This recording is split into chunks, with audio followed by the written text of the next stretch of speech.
Hello students, स्वागत है आप सभी का एक बार फिर से। और सभी की दिवाली कैसी बनी? अच्छी बनी होगी मेरे हिसाब से। तो आपके पास ये वीडियो बहुत बाद में आ रहा होगा, लेट में। क्योंकि लेट में इसलिए आ रहा होगा क्योंकि एडिटिंग अभी चल रही है, बाकी वीडियो आ रहे होंगे। ये जब तक आप इस वीडियो को देखोगे, जहाँ तक मुझे लगता है 10 दिन तो मुश्किल से निकल गए होंगे। कोई बात नहीं, जब भी इस वीडियो को देखो मेरा नाम याद कर लेना, सुशील सर का नाम याद कर लेना कि यार उन्होंने हमको विश किया, ऐसे खाली नहीं छोड़ा। हम आपको विश करते हैं भाई, आपसे तो संबंध है हमारा, आप ही तो हैं जो हैं, उनको हम पढ़ा रहे हैं। तो चलो ये थोड़ा माइक को सही कर लेते हैं। चलो आ जाओ।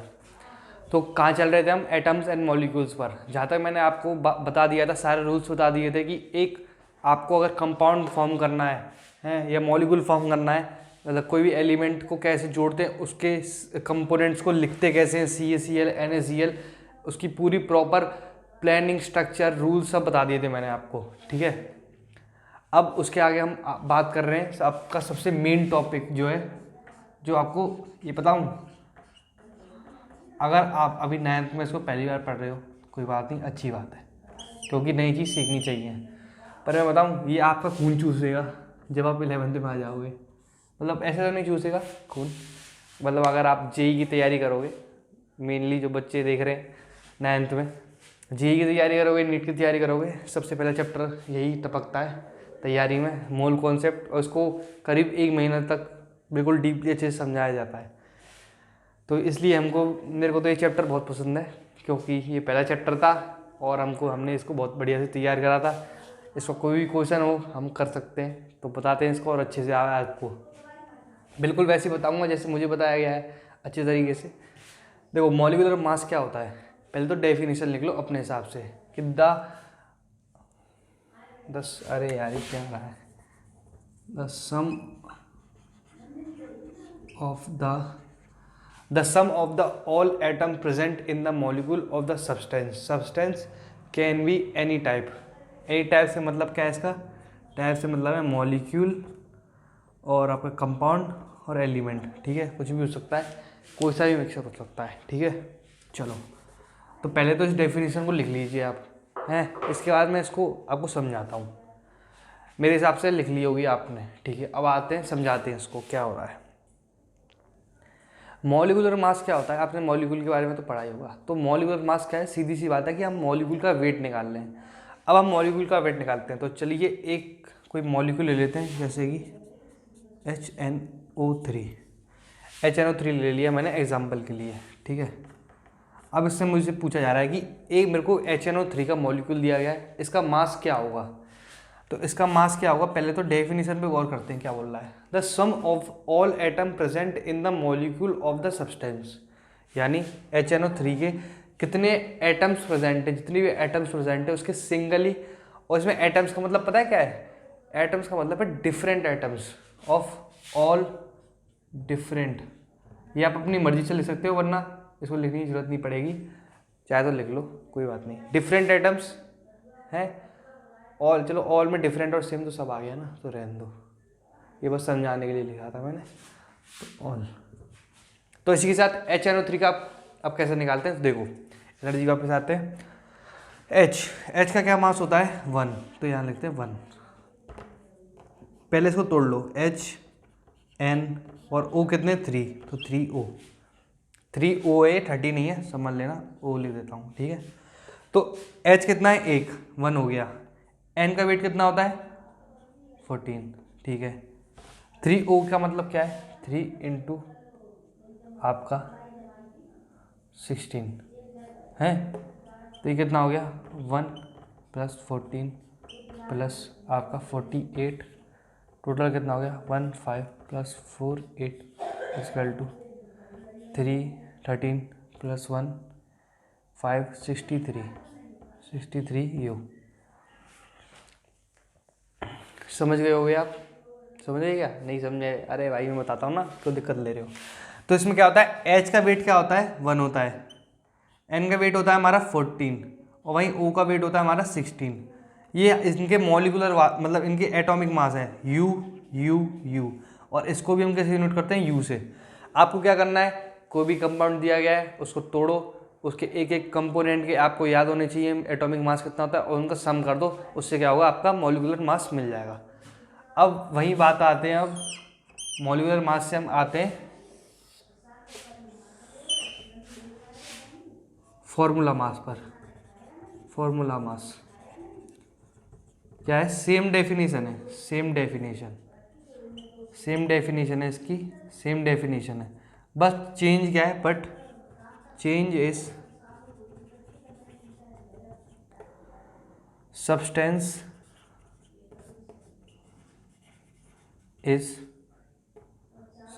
Is ion. फॉर्मूला मास में बहुत बच्चे कंफ्यूज होते हैं, भैया फॉर्मूला मास और मॉलिक्यूलर मास में क्या अंतर है? तो देख भाई बताता हूँ तेरे को। मॉलिक्यूलर मास बता चुका हूँ, फॉर्मूला मास में कुछ नहीं हुआ, सेम डेफिनेशन रहेगी। जैसे मैंने इधर कैलकुलेट कराया ना, ऐसी तू इसमें भी सेम कैलकुलेट करेगा, एक एक कंपोनेंट लेगा, उसका सम करेगा और आंसर निकालेगा। बस इसमें एक चीज़ क्या अंतर होती है, इसमें भी जो ज़्यादातर जो एग्जाम्पल होते हैं या फिर जो जितने कंपाउंड्स दिए होते हैं ना हमें, वो सब होते हैं आयंस वाले, NaCl, KCl, KBr नहीं सॉरी, HCl एटसेट्रा एटसेट्रा। यानी हमको ऐसे कंपाउंड दिए हों जो आयंस में टूट रहे हों, तो उनका अगर वेट किया जाएगा तो उसको हम फार्मूला मास भी कह सकते हैं। पर अगर मैं बताऊं आपको एक चीज़, मैं आपको बताऊं, इसका कोई यूज़ नहीं है, ये ज़ीरो है, ज़ीरो। क्यों? क्योंकि जब भी मूल कॉन्सेप्ट में आप पढ़ोगे ना, सबसे ज़्यादा आपसे यही पूछा था मॉलिक्यूलर मास और मैं आपको एक बात बताऊं, मॉलिक्यूलर मास सबको कवर कर लेता है, फॉर्मूला मास बस एक चीज़ को कवर करता है। इसमें मैंने आपको लिख दिया एनी टाइप, और इसमें क्या बना, बस एक टाइप आयंस। तो इसका एग्जांपल ले लेते हैं NaCl। NaCl कैसे निकालेंगे? Na को तोड़ो, Cl को तोड़ो। Na का वेट कितना है 23, Cl का कितना है 35.5। पॉइंट पे जाने की जरूरत नहीं, कोई बात नहीं, हम ऐसे सिंपल ले लेते हैं। तो 23 + 35 = 58 U। अगर कोई बच्चा परफेक्शन जाना चाहता है, यानी बिल्कुल ही एक्यूरेट मैं वैल्यू लाऊंगा, तो भाई तेरे को ना जो वैल्यूज़ होती है ना Cl इनकी वेट की, तो बिल्कुल अच्छे से याद होनी चाहिए पॉइंट्स में। पर इतनी ज़रूरत पड़ती नहीं है, क्योंकि आपके पास पहले से देखो इंग्लिश सब्जेक्ट हैं, इंग्लिश सब्जेक्ट है, मैथ है, साइंस है, SST है, SST में इकोनॉमिक्स, हिस्ट्री, ज्योग्राफी, सिविक्स हैं, दुनिया भर की प्रॉब्लम, हिंदी भी है, दुनिया भर के सब्जेक्ट हैं। अब इसको आप परफेक्शन में जाओगे तो क्या होगा, इसलिए सिंपल याद रखो, ठीक है। तो इसी के साथ फॉर्मूला मास आपने लिख लिया होगा, लिख लीजिए फॉर्मूला मास भी, ठीक है। चलो अब आगे चलते हैं, लिख लिया होगा, ठीक है, आ जाओ।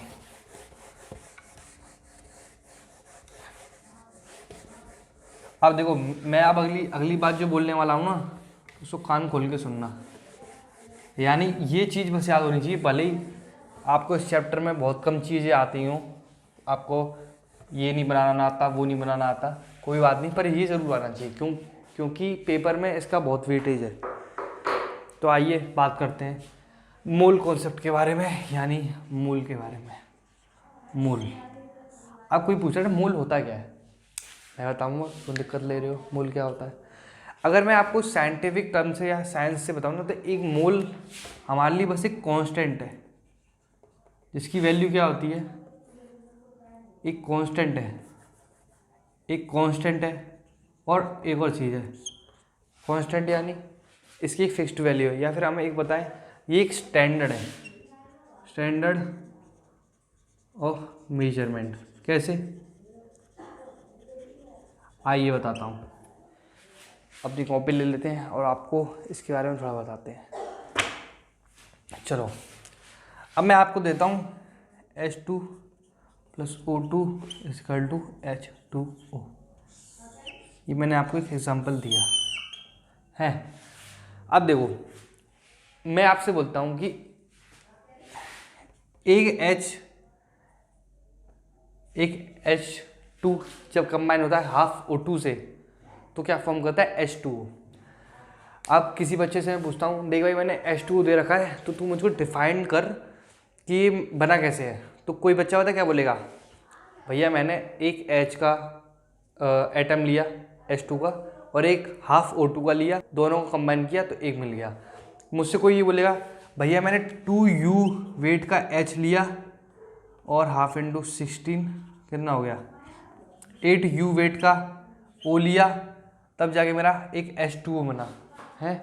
यही बोलोगे क्या? बताओ बताओ, यही बोलोगे? यानी दो तरीके हैं, आप इस इक्वेशन को ऐसे डिफाइन कर रहे हो, दो तरीके से डिफाइन कर रहे हो, एक वेट के जरिए, एक क्वांटिटी या नंबर ऑफ एटम्स से। तो देखो इससे दो चीज़ें आई, या तो मैं नंबर पे खेल सकता हूँ, नंबर, या फिर मैं मास में खेल सकता हूँ। पर अगर वहीं मैं क्या करता हूँ, इसको हाफ को हटा देता हूँ। अब मैं यहाँ करता हूँ, मैं यहाँ कर लेता हूँ 72 कर देता हूँ, यहाँ हो जाएगा 72, और यहाँ 72 का डबल क्या होता है आपका, तो 4 6 14 15, कितना होता है यार, हाँ 1, वही तो होता है, सही तो कर रहा हूँ यार, 154 है। तो मैं लिखता हूँ 154। अब कोई मुझे बताए, मास से खेल के बताए, तो पता है क्या बोलेगा, भैया मैंने 72 इंटू 2U प्लस 154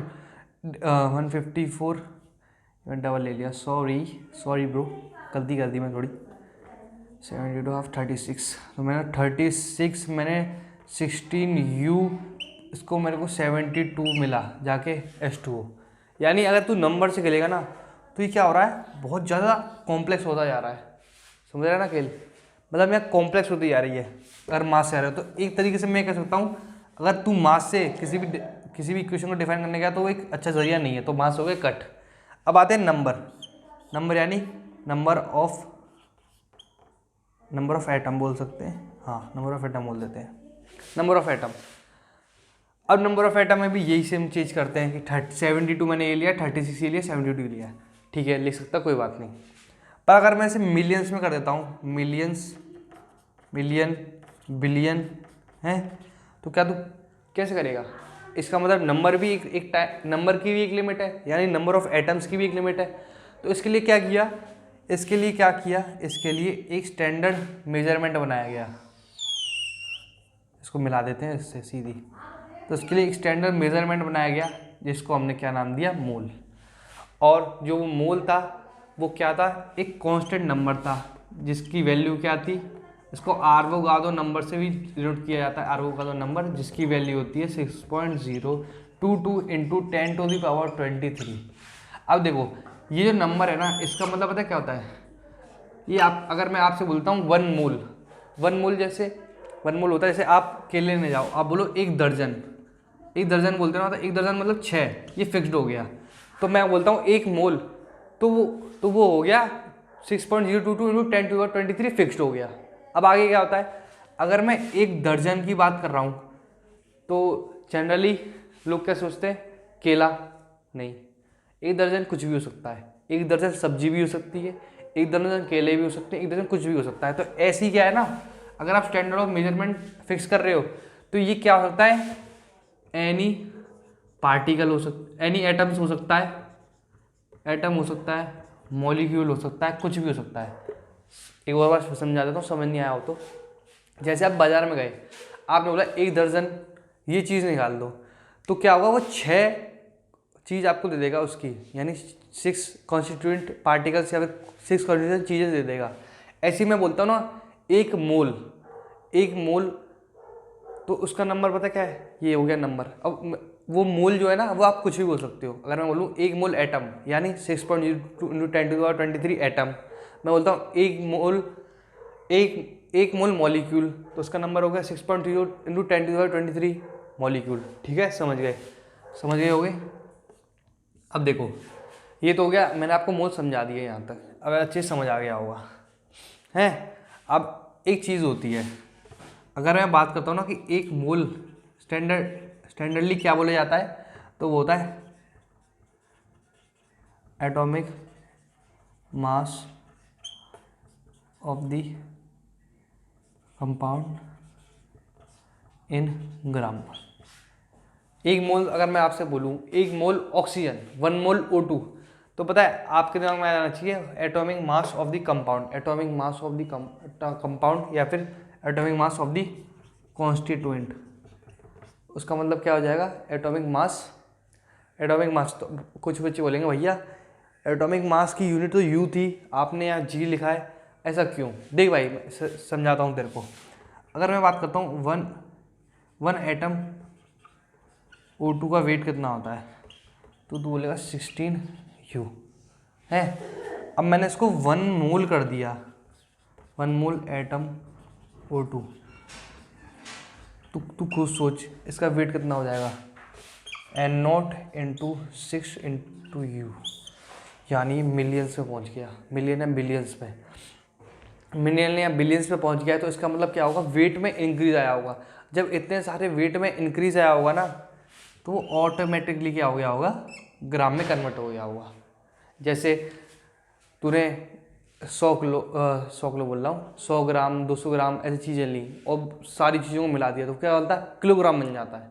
ठीक है, ऐसी मैंने बहुत सारे मतलब छोटे छोटे स्मॉल यूनिट्स को कंबाइन कर दिया एटम्स के वेट को, तो वो क्या बन जाएगा, ग्राम में कन्वर्ट हो जाएगा।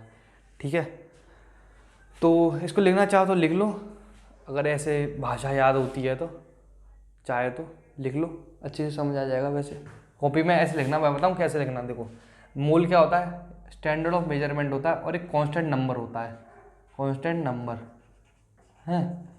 कांस्टेंट नंबर के आगे लिखना अरवोगादो नंबर, अरवोगादो के नंबर के आगे ये पूरी भाषा लिख देना। स्टैंडर्ड ऑफ मेजरमेंट में लिखना कि मास एक अच्छा ऑप्शन नहीं था, मास से किसी भी कंपाउंड या उसकी रिएक्शन को कंबाइन, मतलब सॉरी फिर से बता देता हूँ, मास कोई ऐसा अच्छा जरिया नहीं था जिससे हम क्या बता पाएँ कि एक जब रिएक्शन हो रही है उसमें कितने पार्टिकल लग रहे हैं, कितने एटम्स लग रहे हैं। इसलिए हम क्या, नंबर ऑफ एटम्स पे गए, यानी क्वांटिटी पे गए, और क्वांटिटी से हमें क्या मिला, स्टैंडर्ड ऑफ मेजरमेंट यानी मोल। ठीक है, अब देखो कुछ फॉर्मूला लिखवा देता हूँ।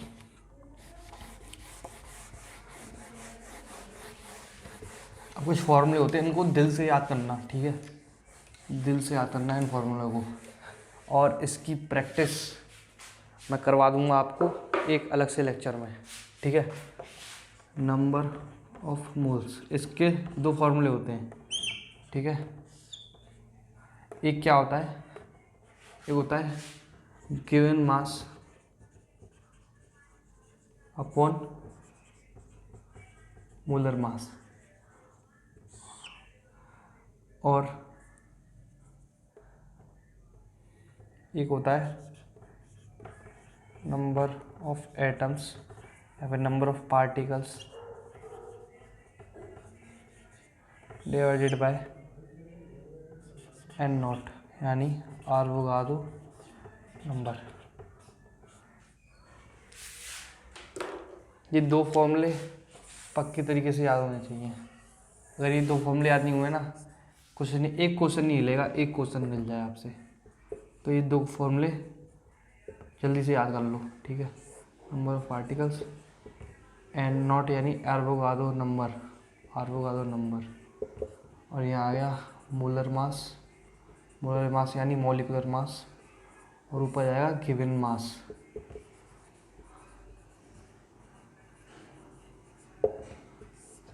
ठीक है, इसे लिख लीजिए। इसी के साथ क्या है, आपका ये चैप्टर तो ख़त्म हो गया है, चैप्टर ख़त्म हो गया है इसी के साथ, इस लेक्चर के साथ है। लिख लो इसे, लिया होगा। तो इसी के साथ आपका ये चैप्टर है, इसको हम यहाँ ख़त्म करते हैं। आप सभी का बहुत बहुत शुक्रिया दिल से कि आपने इस चैप्टर को पढ़ा मेरे साथ। अच्छा लगा होगा आपको। इसकी शीट जल्दी प्रोवाइड कर दी जाएगी। अगला जो लेक्चर होगा वो होगा इसके प्रैक्टिस के ऊपर, मोल प्रैक्टिस के ऊपर। इसमें हम मोल के क्वेश्चंस लगाएंगे थोड़े बहुत, उसकी प्रैक्टिस करेंगे, और आपके जो पुराने डाउट हैं उनको भी लिया जाएगा थोड़े बहुत। और इसी के साथ अगला लेक्चर देखना ज़रूर, और उसमें शीट भी डाल दूंगा मैं। तो इसी के साथ आज का इस वीडियो को ख़त्म करते हैं और इस चैप्टर को भी ख़त्म करते हैं। तो सभी को मेरी तरफ से सी यू, टाटा, गुड बाय और राधे राधे।